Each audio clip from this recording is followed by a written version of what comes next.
시간당 9,160원. 현재 사업장에서 지급되는 최저임금입니다. 지난 17일 내년 최저임금을 얼마로 할지 정하는 최저임금위원회의 두 번째 전원회의가 열렸습니다. 먼저 그래프를 보면 지난 5년 동안 최저임금은 꾸준히 인상돼 올해 40% 넘게 올랐는데요. 하지만 10년 만에 소비자 물가가 최고치로 오른 요즘 점심 한 끼 사 먹기엔 빠듯한 액수입니다. 경영계와 노동계, 이 고물가를 두고 입장이 엇갈렸는데요. 물가가 오를 대로 오르자 노동계는 임금도 올려야 한다는 반면에 경영계는 임금마저 오르면 버티기 힘들다는 입장입니다. 특히 쟁점이 된 건 최저임금을 업종별로 다르게 적용할지의 여부인데요. 참고로 우리나라에선 최저임금이 처음 도입된 1988년에 이미 차등 적용을 한 적이 있습니다. 당시 최저임금은 10인 이상 제조업에 적용했는데요. 이 섬유 잡화 등을 만드는 경공업은 462.5원, 금속 기계 등을 만드는 중화학공업은 487.5원이었습니다. 하지만 도입 1년 만에 폐지된 후 현재는 동일하게 최저임금을 적용하고 있습니다. 이후로도 최저임금위원회 안건으로 여러 차례 올라왔지만 통과된 적은 없었는데요.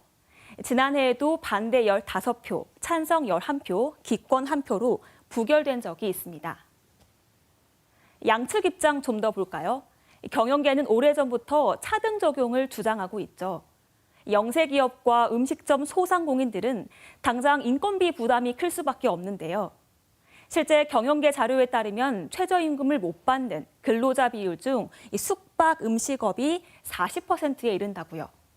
이런 사정을 고려해 음식점 업계의 최저임금은 더 낮게 적용하자는 겁니다. 이미 법적으로 보장이 되어 있는 부분이고 이 업종 부분에 대한 필요성은 우리가 다 아시겠지만 최저임금 수준 자체를 감당하지 못하는 일부 업종들이 상당히 있기 때문에 여기에 최저임금 차등 적용은 지난 대선에서 윤석열 대통령의 공약이었고요. 추경호 경제부총리도 도입 논의가 필요하다는 입장입니다. 반면 노동계는 반대하고 있습니다. 저임금 근로자의 최소한의 생활을 보장한다는 최저임금제의 취지를 무너뜨린다는 건데요.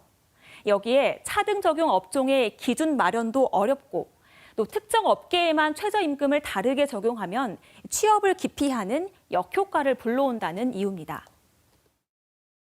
최저임금으로부터 보호받아야 할 사회적 약자들을 을과 을의 대결과 갈등으로 모는 것은 우리 헌법을 전면 부정하는 것이고